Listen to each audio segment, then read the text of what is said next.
Assalamualaikum warahmatullahi wabarakatuh.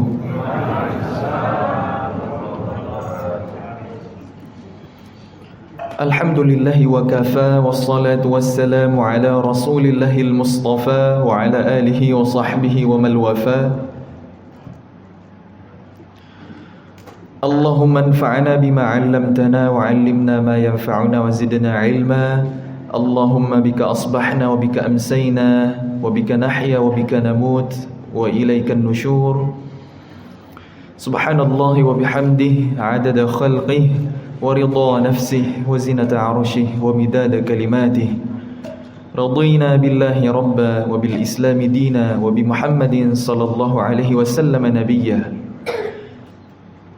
Rabbi shrah li sadri wa yassir li amri wahlul 'uqdatam min lisani yafqahu qawli. Faqala Allah Ta'ala fil Qur'anil Karim wa huwa asdaqul qailin. A'udzu billahi minasy syaithanir rajim. Bismillahirrahmanirrahim. Inna anzalnahu fi lailatul qadr wa ma adraka ma lailatul qadr. Lailatul qadri khairum min alfi syahr. Tanazzalul malaikatu warruhu fiha biizni rabbihim min kulli amr. Salamun hiya hatta matla'il fajr. Sadaqallahul azim.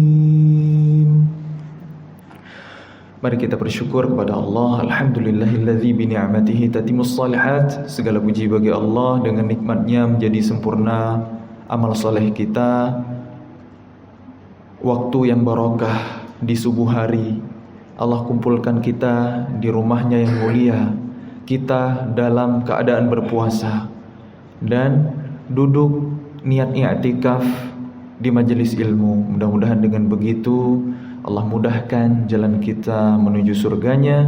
Allah terima semua amal ibadah kita sebagai ibadah yang ikhlas dan diridhai. Amin ya rabbal alamin. Mari kita bersolawat kepada teladan kita, idola kita, panutan kita, Nabiullah Muhammad sallallahu alaihi wasallam. Allahumma shalli wa sallim ala sayyidina wa nabiyyina Muhammadin wa ala alihi wa sahbihi ajma'in. Semoga dengan kita bersolawat kepadanya, mengamalkan sunnahnya, Allah memilih kita di antara umat Nabi yang tersyafaati di yaumil akhir nanti. Amin ya rabbal alamin. Yang saya hormati dan saya muliakan imam masjid, ta'amir masjid, pengurus masjid Al-Ikhlas, para sesepuh, alim ulama, tokoh-tokoh masyarakat, cerdik pandai, ayah bunda yang dirahmati Allah, teman-teman seperjuangan dan adik-adik yang disayang oleh Allah Subhanahu wa taala. Enggak kerasa lebih dari sepertiga Ramadan sudah kita lalui. Singkat ya, kayaknya baru kemarin sidang isbat, tahu-tahu udah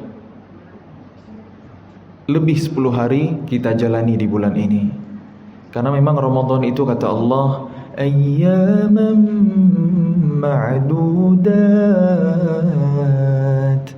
hari-hari yang terbatas, hari-hari yang tertentu. Ma'dudat itu banyak, tapi rasanya sedikit, rasanya singkat. Itulah Ramadan. Makanya mari kita memaksimalkan sisa kesempatan yang ada di bulan Ramadan ini. Jangan sampai berlalunya Ramadan kita tidak mendapatkan ampunan Allah. Berlalunya Ramadan kita tidak meningkat kualitas ibadah. Berlalunya Ramadan kita belum bisa meninggalkan maksiat. Berlalunya Ramadan kita belum juga akrab dengan Al-Quran. Jangan sampai seperti itu. Jangan sampai kita menjadi golongan orang-orang yang celaka. Na'udzubillahi min dzalik. Rasulullah SAW bersabda di hadapan para sahabatnya ketika Ramadan datang.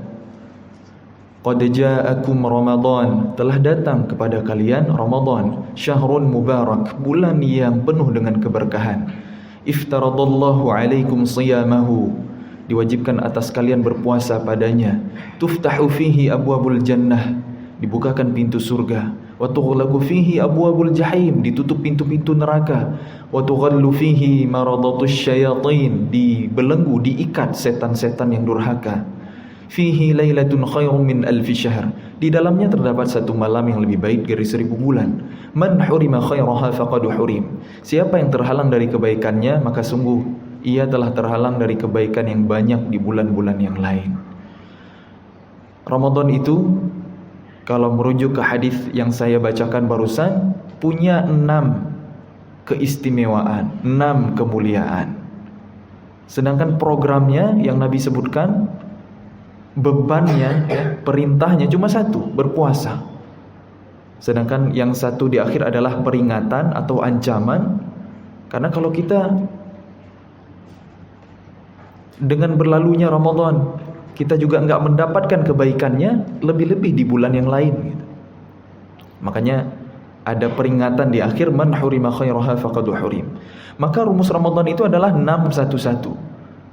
6 keistimewaan, 1 beban, 1 lagi peringatan. Makanya bahagia Ramadan hanya dijalani oleh orang-orang yang beriman. Karena dengan iman, Ramadan itu punya banyak sekali fadilah, keistimewaan, iman yang kita landasi dengan ilmu tentunya. Begitu banyak kelebihan Ramadan dibandingkan beban yang ada di dalamnya. Dan aslinya Allah tidak ingin membebani kita juga. Taha ma anzalna 'alaikal Qur'ana litashqa. Kami tidak menurunkan Al-Qur'an kepadamu Muhammad untuk menyusahkanmu, untuk memberatkanmu. Bahkan di ayat-ayat, rangkaian ayat tentang puasa, Allah berfirman, yuridullahu bikumul yusra wa la yuridu bikumul usra. Allah menginginkan kalian mudah, tidak menginginkan kalian sulit. Makanya ada tahapan dalam pembebanan syariat. 13 tahun Nabi SAW berdakwah di Mekah, fokusnya adalah menumbuhkan iman di dalam hati para sahabat, menyiapkan bekal pondasi akidah tauhid yang kuat. Baru setelah hijrah ke Madinah, Allah turunkan syariat, Allah turunkan perintah larangan secara umum. Begitu. Termasuk ayat tentang puasa itu baru Allah turunkan di tahun 15 kenabian, tahun kedua setelah hijrah. Ada tahapan. Dan awalnya juga puasa Ramadan itu tidak mutlak wajib seluruhnya gitu. Masih ada keringanan-keringanan yang lebih memudahkan gitu. Allah berfirman, Al-Baqarah 183, A'udzu billahi minasy syaithanir rajim. Ya ayyuhalladzina amanu kutiba alaikumus shiyam kama kutiba alal ladzina min qablikum la'allakum tattaqun. Wahai orang-orang yang beriman, diwajibkan atas kalian berpuasa sebagaimana telah diwajibkan atas orang-orang sebelum kalian agar kalian bertakwa. Coba, yang Allah panggil adalah orang-orang beriman. Ini adalah panggilan kasih sayang. Allah tidak memanggil manusia secara umum. Bukan ya ayuhan nas, bukan ya bani Adam. Yang Allah panggil spesifik hamba-hambanya yang beriman, yang yakin. Karena dengan hanya orang beriman yang bahagia dengan syariat, bahagia dengan Ramadan. Kemudian baru Allah perintahkan, kutiba alaikumus shiyam, diwajibkan atas kalian berpuasa. Ramadan sekilas membebani dengan puasanya. Makanya sesuatu yang berat sampaikan dengan bahasa yang ringan. Sebagaimana Allah memilih kata kutiba. Kutiba itu makna aslinya adalah telah dituliskan. Alaikumus shiyam, atas kalian berpuasa. Bukan diwajibkan, bukan faradha, ya, bukan kewajiban secara jelas gitu. Ada kaidah dalam usul fiqh, al-amru yadullu 'alal wujub. Perintah itu menunjukkan kepada kewajiban kecuali ada dalil lain yang menjelaskan kondisi berbeda. Maka kutiba alaikumus shiyam hari ini diterjemahkan sebagai diwajibkan atas kalian berpuasa. Tapi aslinya kutiba itu telah dituliskan atas kalian untuk berpuasa. Sesuatu yang berat, yang awalnya terasa membebani, Allah sampaikan dengan bahasa yang ringan. Ini menjadi kaidah dalam pendidikan. Jangan sampai anak-anak kita memotret, ya, memandang, menganggap bahwa syariat Allah, perintah Allah, aturan Allah itu sesuatu yang membebani, sesuatu yang mengekang, sesuatu yang menyulitkan. Jangan sampai seperti itu, sehingga di generasi ini terjadi yang namanya trauma syariah. Menderita sekali jadi umat Islam kalau trauma dengan ibadahnya sendiri gitu. Salat, puasa, zakat, haji, sesuatu yang memberatkan, membebani, harusnya kan itu dijalani dengan penuh kebahagiaan, dengan penuh keridhaan, dengan penuh semangat gitu. Karena ini perintah Allah. Makanya yang harus kita benahi untuk kita menjalani bulan Ramadan ini adalah persiapan ruhiyah kita, ya, iman kita. Karena tanpa iman semuanya adalah beban. Iman itu tempatnya di hati. Maka ibadah itu harus berangkat dari hati, bukan paksaan. Mungkin anak-anak kita bisa aja mereka sholat, puasa, baca Quran, hafal Quran karena disuruh sama orang tuanya. Tapi gimana ketika mereka sudah besar, merantau ke luar kota, berjauhan dengan kita, kuliah, apakah ibadah mereka masih istiqomah, masih terkontrol gitu? Iman itu yang perlu kita tanamkan. Penting mengajarkan anak-anak kita sholat, tapi jauh lebih penting mengenalkan Allah. Kepada siapa mereka bersujud. Penting mengajarkan anak-anak kita membaca Al-Quran, menghafal Quran, itu bagus. Tapi lebih penting lagi kita mengenalkan Allah, pemilik kalamullah yang mulia. Berpuasa karena siapa? Membayar zakat perintah siapa? Allah yang menciptakan kita, yang menjamin rezeki kita, yang maha segala-galanya, yang rahmatnya mendahului murkanya. Itu harus kita kenalkan. Dan ini perlu ilmu, ya ayah bunda semuanya yang disayang oleh Allah Subhanahu wa taala. Iman dulu supaya tidak terjadi yang namanya trauma syariah. Betapa sering kita temukan kasus dari kecil pendidikan agamanya bagus oleh orang tuanya, bahkan dimasukkan ke pesantren, tapi pas besar ilmu agamanya kayak nggak membekas gitu. Makanya pasti ada tahapan yang hilang.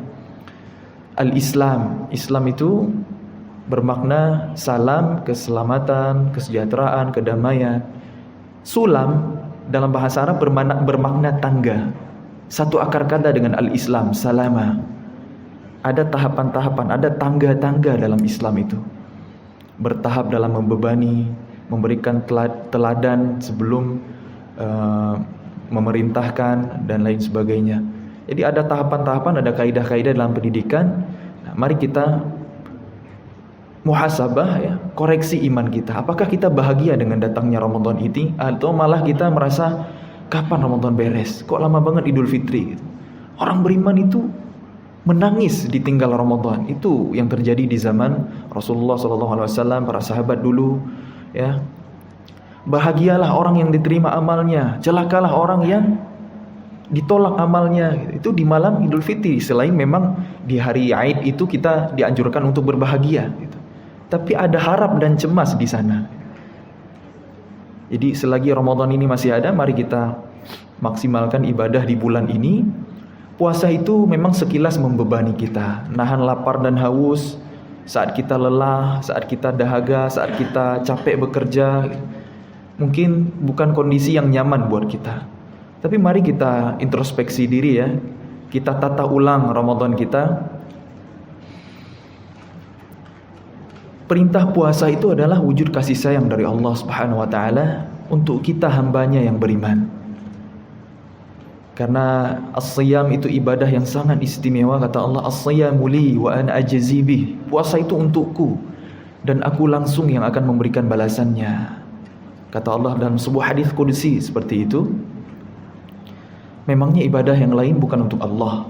Salat untuk Allah juga, zakat untuk Allah, haji untuk Allah, semua ibadah yang bukan lillahi ta'ala tidak akan Allah terima. Tapi kenapa Allah mengatakan puasa untukku, aku langsung yang memberikan balasannya? Karena ternyata puasa itu, kata ulama, Salat mungkin terlihat, zakat ketahuan, haji apalagi. Tapi puasa ibadah yang sangat rahasia. Hanya seorang hamba dan Robnya yang mengetahuinya. Kalau ada yang pura-pura puasa, berkumpul dengan manusia, nggak ada yang tahu. Tapi Allah alimul ghaibi wasyahadah, mengetahui yang tersembunyi ataupun yang tampak. Makanya Allah sediakan pintu VIP buat masuk surga untuk hamba-hambanya as-shaimin. Jangankan kita, kama kutiba 'alal ladzina min qablikum. Puasa itu Allah syariatkan sejak orang-orang sebelum kita. Bahkan dari zaman Nabi Adam alaihissalam sampai kita umat Nabi Muhammad hingga hari kiamat itu ada perintah untuk berpuasa.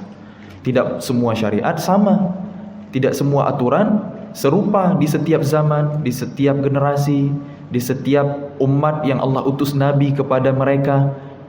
Contoh, nikah dengan saudara kandung, syariat itu hanya boleh untuk anak-anak Nabi Adam, tapi nggak boleh untuk umat Nabi Muhammad SAW kita hari ini. Contoh, tidak semua syariat sama, tapi perintah berpuasa itu selalu ada.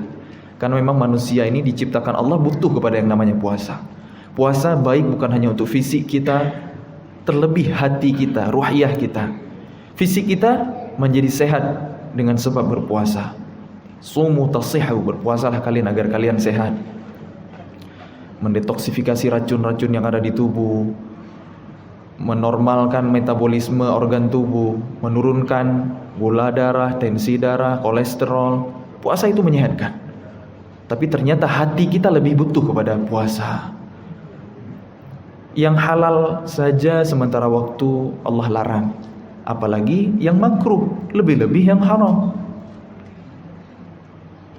Allah nggak butuh kepada lapar dan haus orang yang tidak bisa meninggalkan qaul az-zur, perkataan dusta, perkataan rafath, jorok, ghibah, gunjingin orang.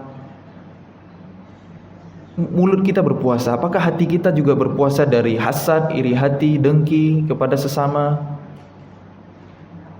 Allah tidak butuh kepada lapar dan haus kita kalau kita tidak bisa meninggalkan perbuatan maksiat. Dengan puasa Allah juga melatih kepekaan sosial kita. Oh, ini ya yang dirasain oleh fakir miskin, yatim du'afa, anak-anak Palestina, Suriah yang dalam pengungsian, supaya tumbuh kedermawanan di hati kita, kepedulian di hati kita. Banyak sekali hikmah puasa itu, karena puncaknya adalah la'allakum tattaqun, agar kalian bertakwa. Takwa itu adalah derajat mulia. Puasa adalah ibadah termudah mengantarkan kita ke derajat tertinggi itu. Takwa bukan sekedar menjalankan perintah, menjauhi larangan seperti definisi yang kita fahami selama ini, tapi berangkat dari hati, berangkat dari iman. Karena kalau hanya menjalankan perintah, menjauhi larangan, robot pun bisa. Robot salat, robot puasa, robot hafal Quran bisa. Tapi itu robot gitu. Kita harus melibatkan hati. Itulah yang membedakan kita dengan robot. Jangan sampai ibadah hanya sebagai rutinitas, menggugurkan kewajiban tanpa makna. Mudah-mudahan Allah mudahkan kita untuk meraih predikat al-muttaqin di Ramadan ini. Amin ya rabbal alamin. Ayah bunda semuanya yang disayang oleh Allah Subhanahu wa taala. Istimewanya Ramadan adalah dengan siyam di siang hari, dengan qiyam di malam hari, dengan Quran sepanjang hari, lebih utama lagi di malam hari. Syahrul Ramadan alladzi unzila fihi al-Quran. Bulan Ramadan adalah bulan yang di dalamnya diturunkan Al-Quran. Hudan linnasi wa bayyinatin minal huda wal furqan. Sebagai petunjuk bagi manusia, sebagai penjelasan atas petunjuk itu dan juga pembeda.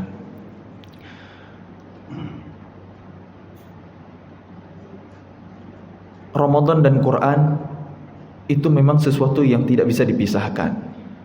Dulu para ulama, misalnya Imam Malik rahimahullah ta'ala, ketika Ramadan datang itu menutup majelis ilmunya, menghentikan kajian hadisnya, dan menasihati murid-muridnya, pulanglah kalian ke rumah-rumah kalian bersamai Quran. Kemudian kita juga tahu Imam Asy-Syafi'i rahimahullahu ta'ala mengkhatamkan Al-Quran 60 kali dalam sebulan Ramadan. Itu artinya sehari 2 kali khatam, 60 juz sehari. 1 jam lebih dari 2 juz. Masya Allah, tabarakallah. Itu para ulama dulu, sedekat itu mereka dengan Quran di bulan Ramadan ini. Maka di mana posisi kita? Memperbanyak khataman Quran di bulan Ramadan ini sangat dianjurkan. Tapi kita juga harus ingat, kata Allah, Quran adalah hudal linnas, petunjuk bagi manusia. Kapan Quran jadi petunjuk? Ketika difahami. Para ulama zaman dulu mengkhatamkan Quran sebanyak itu, mereka faham yang mereka baca. Gimana dengan kita hari ini? Karena ibadah semakin melibatkan hati, itu semakin besar nilainya di sisi Allah Subhanahu wa taala, kata para ulama. Salat, banyaknya pahala yang kita dapatkan bukan dari jumlah rakaat, melainkan dari banyaknya khusyuk. Wasta'inu bis-sabri was-salah.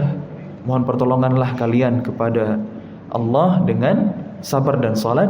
Wa innaha lakabiratun illa 'alal khashi'in.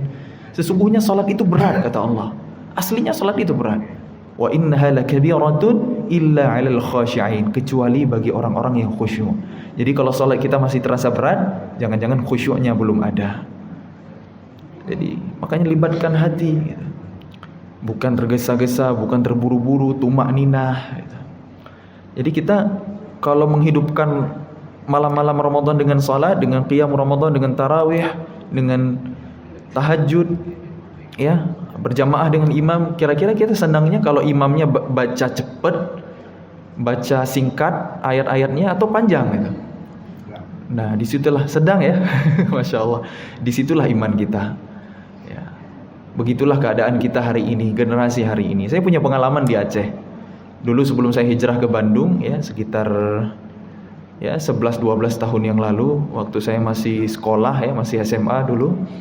Di Aceh ada satu masjid, salat tarawih, bacaan imamnya begini. Ghairil maghdubi alaihim waladdallin. Amin. Bismillahirrahmanirrahim. Yasin. Allahu Akbar. Satu ayat doang gitu. Itu penuh masjid gitu. Rakaat berikutnya wal Qur'anil Hakim. Allahu Akbar. Gitu aja terus gitu. Penuh masjid, meluber sampai ke jalan-jalan, dipenuhin sama anak-anak muda. Itulah kualitas iman generasi hari ini. Ya, kita husnuzon itu strategi dakwah ya, untuk syiar, daripada nggak ke masjid, daripada nongkrong nggak jelas gitu, digiring dulu mau ke masjid gitu, bertahap ya, bertahap, berproses gitu. Mungkin boleh dicoba di Masjid Al-Ikhlas ya, insyaallah nanti jadi. Tapi kan insyaallah jamaah di sini udah pada istiqomah ya, alhamdulillah. Jadi sholat itu akan berat kalau kita nggak punya khusyuk gitu. Nah, gimana sholat biar khusyuk? Ya, kata para ulama, sejak azan berkumandang, jawab, respon azan. Wudu dengan wudu yang sempurna, tidak boros air. Kemudian salat seperti salat terakhir. Kata Allah di ayat berikutnya, alladzina yadhunnuna annahum mulaqu rabbihim wa annahum ilaihi raji'un. Orang-orang yang khusyuk itu yaitu mereka yang menyangka akan bertemu dengan Allah dan yakin akan kembali kepadanya. Jadi sholat seolah sholat terakhir, sehingga kita berusaha memberikan yang terbaik, fokus yang terbaik, penampilan yang terbaik, ya pakaian yang terbaik, ya, memakai wewangian, sunnah. Itu memudahkan kita untuk khusyuk, dan yang gak kalah penting adalah pahami makna bacaan sholat.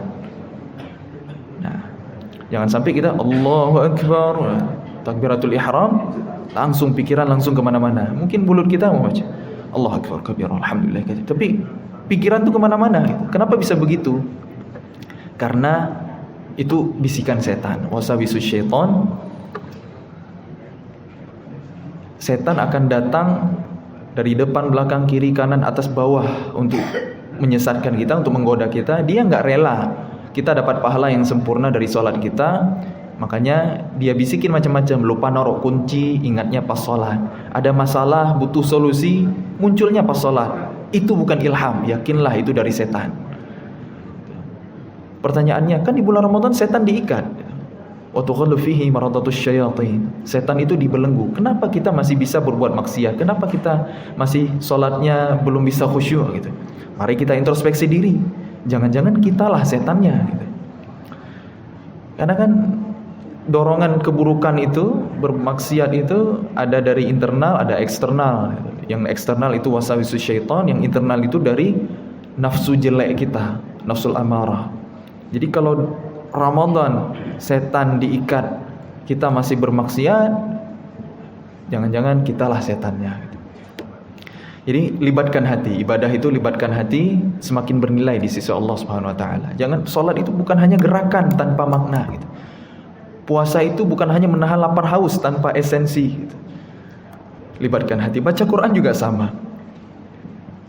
Apakah lantunan Quran kita sampai ke hati? Hudal linnas, Quran petunjuk bagi manusia. Quran baru jadi petunjuk ketika dipahami. Apakah hari ini kita memahami Quran? Bahasa Arab bukan bahasa ibu kita, padahal itu adalah bahasa Al-Quran. Kita sulit hari ini memahami Quran, maka minimal ketika baca Quran, bacalah terjemahnya. Bukankah dulu para wali yang berdakwah di Nusantara, yang dengan wasilah mereka hidayah sampai ke masyarakat di negeri ini, mereka menyusun syair ya. Tombo hati, obat hati itu ada 5 perkaranya. Yang pertama apa? Baca Quran dan maknanya. Sudahkah kita amalkan ini? Bagus memperbanyak khataman di bulan Ramadan, itu bagus. Tapi lebih baik lagi kalau diiringi dengan mentadabburi arti. Karena memahami Quran, langkah paling sederhana bisa kita lakukan hari ini adalah dengan membaca terjemah. Itu mushaf terjemah dicetak bukan untuk dianggurin, ayah bunda ya. Jangan sampai seumur hidup kita belum pernah mengkhatamkan terjemah Al-Quran. Karena saya sering bertanya di berbagai majelis, siapa yang udah pernah khatam terjemah Al-Quran gitu. Mungkin terdengar sepele ya, sederhana, tapi ternyata banyak yang belum, hanya 1-2 yang angkat tangan gitu. Mari kita tadabburi Quran kita. Kita yakin gak Quran itu petunjuk? Kok kita gak mau cari tahu Quran jalan keselamatan? Kok kita nggak mau selamat dengan mencari tahu petunjuknya? Jadi mari ayah bunda, di samping kita punya semangat untuk mengkhatamkan Quran di Ramadan ini, iringi juga dengan membaca artinya, membaca terjemahnya. Membaca terjemah pun sebenarnya belum cukup untuk memahami Quran. Makanya kalau ada yang bingung, nanti tanyakan kepada ulama, buka kitab tafsir. Jangankan kita yang hidup di 14-15 abad setelah Quran turun. Dulu ada generasi tabi'in ya.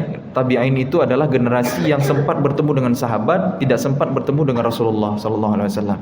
Kalau sahabat, generasi yang pernah berjumpa dengan Nabi. Kalau tabi'in, ketemu sahabat aja enggak ketemu Nabi. Itu generasi yang masih sangat dekat dengan Rasulullah sallallahu alaihi wasallam. Dulu ada kalangan tabi'in yang keliru memahami sebuah ayat, sebuah kalimat dalam ayat di surah Al-Baqarah juz 2 yang berbunyi wala tulqu bi aydikum ila tahlukah. Janganlah kalian menimpakan diri kalian ke dalam kebinasaan. Kan kalau hanya terjemah begini kita belum tahu yang dimaksud itu seperti apa, belum tahu ya. Nah, dulu di generasi tabi'in ada yang memahami makna dari kalimat ini adalah kalau ada musuh yang datang menyerang gitu, sementara kita nggak siap untuk berperang, maka lari gitu. Jangan berjihad, jangan berperang, nanti kita akan binasa. Jangan timpakan diri kalian ke dalam kebinasaan.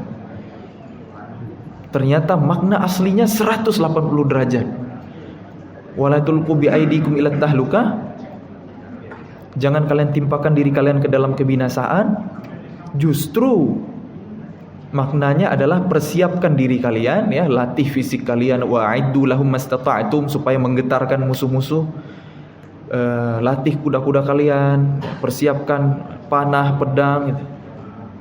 Persiapkan jihad supaya ketika ada musuh datang menyerang, kita tidak bisa dikalahkan, kita tidak gampang dimusnahkan gitu, dibinasakan gitu. Itu makna aslinya. Makna aslinya menyuruh jihad, malah difahami menghindari jihad. Itu terjadi di zaman tabi'in. Apalagi kita hari ini. Makanya belajar agama itu nggak bisa otodidak. Ya, Allah menjaga Al-Quran, menjaga risalah dengan silsilah, dengan sanad, gitu, yang ilmunya nyambung ke Rasulullah SAW. Makanya belajarlah ilmu agama dari ahlinya, dari para ulama, karena al-ulama warathatul anbiya. Gitu.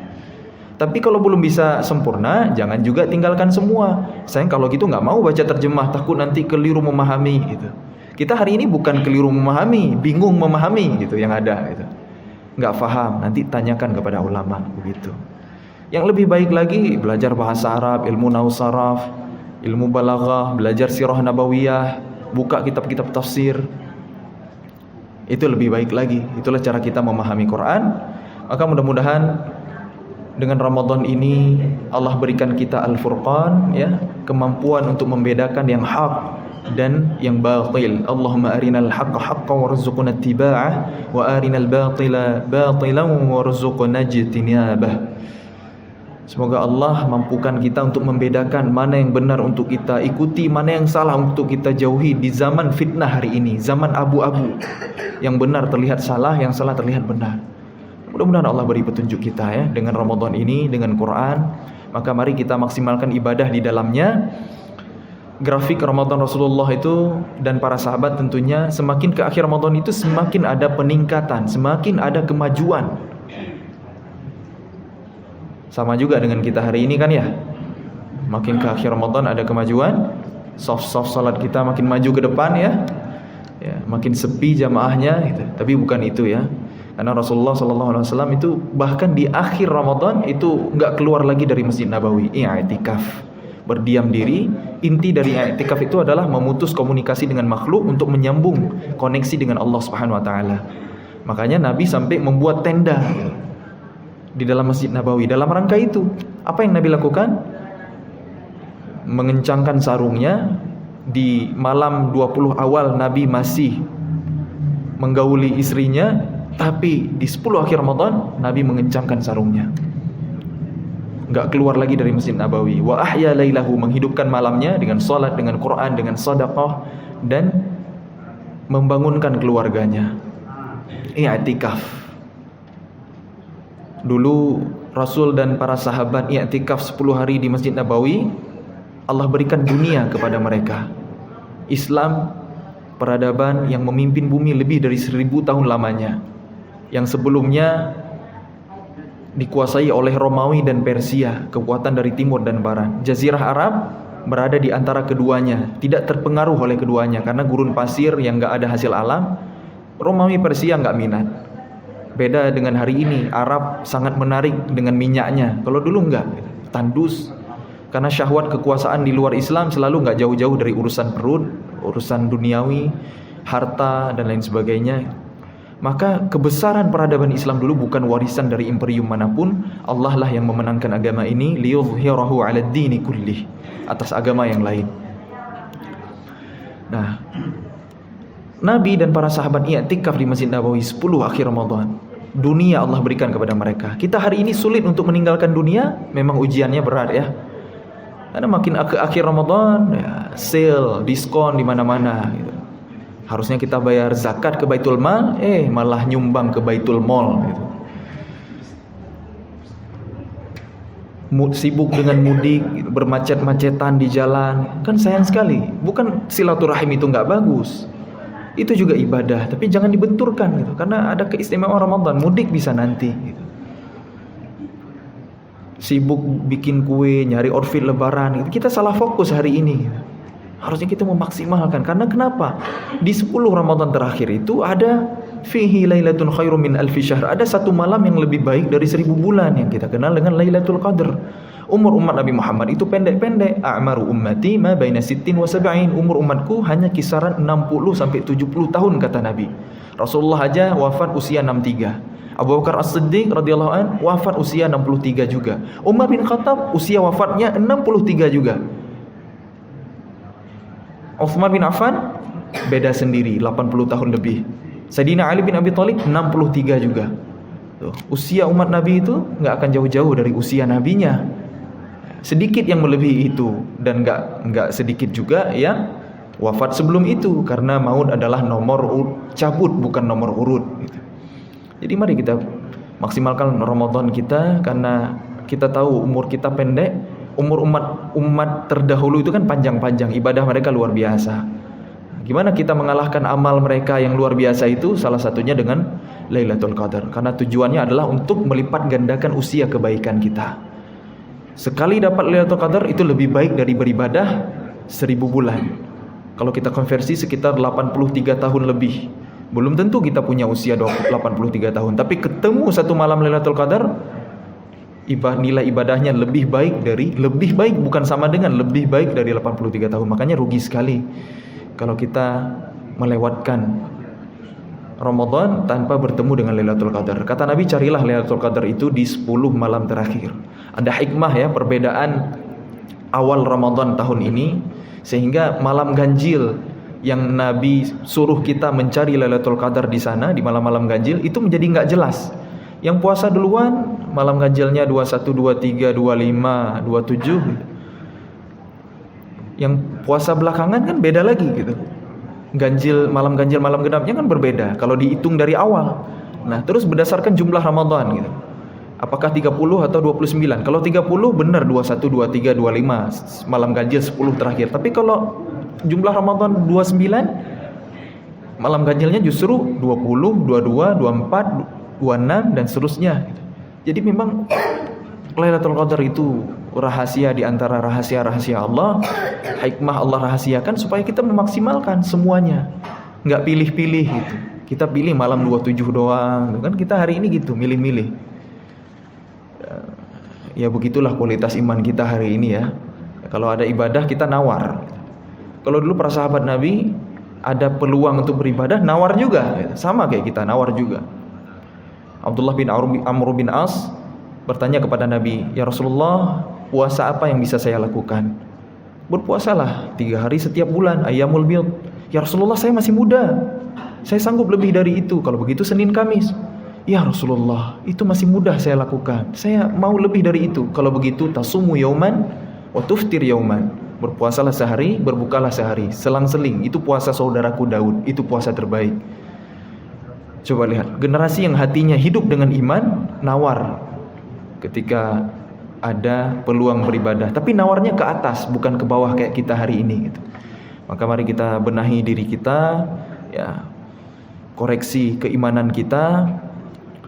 Mudah-mudahan Allah berikan kita keistiqomahan. Fattaqullaha mastata'tum, ya, bertakwalah kepada Allah sesuai dengan kadar kemampuan kita. Allah ingin memudahkan kita, tidak ingin menyulitkan kita. Ibadah puasa aja bertahap. Ya. Faman kana minkum maridan aw ala safarin fa iddatun min ayyamin ukhar. Siapa di antara kalian sakit atau dalam perjalanan, maka boleh tidak berpuasa, menggantinya di hari yang lain. Wa 'alal ladzina yutiqunahu fidyatun ta'amu miskin. Dan bagi yang tidak mampu bisa memberi makan orang miskin. Ternyata wa 'alal ladzina yutiqun itu secara makna malah justru bagi yang mampu. Bagi yang mampu, 'alal ladzina yutiqun, kan enggak ada negasi di situ, enggak ada kata la yutiqun, enggak ada kan? Justru ayat itu bermakna bagi yang mampu boleh tidak puasa, memberi makan orang miskin. Awalnya begitu, karena dalam ulumul Quran ada nasikh mansukh. Setelah turun ayat selanjutnya, faman syahida minkumus syahra falyasum. Siapa yang menyaksikan Ramadan, maka baginya wajib untuk berpuasa. Maka puasa itu bukan lagi pilihan. Ya. Saya sehat, saya kuat. Saya nggak mau ganti puasa, saya nggak mau puasa, saya mau bayar fidyah aja. Dulu awalnya boleh. Tapi setelah turun ayat 185, faman syahida minkum asy-syahra falyasum, udah nggak boleh lagi. Tapi keringanan yang awalnya masih ada. Wa man kana maridan aw ala safarin fa iddatun min ayyamin ukhra. Yang sakit atau dalam perjalanan boleh menggantinya di hari yang lain. Yuridullahu bikumul yusra wa la yuridu bikumul usra. Allah ingin kalian mudah, tidak ingin kalian sulit. Bertahap. Amal yang dicintai Allah adalah yang meskipun kecil, sederhana, tapi rutin kita lakukan. Itulah yang dinamakan istiqamah. Daripada amal besar kemudian berhenti. Ngaji sehari 10 juz, 3 hari khatam, besoknya enggak ngaji lagi. Lebih baik sehari 1 juz tapi konsisten terus, atau sehari setengah juz atau seperempat juz tapi sambil mentadaburi maknanya, konsisten terus kita lakukan. Itu lebih baik insyaallah di sisi Allah Subhanahu wa taala. Kenapa kita perlu menjaga keistiqomahan? Karena kita nggak tahu kapan Allah menjemput kita pulang.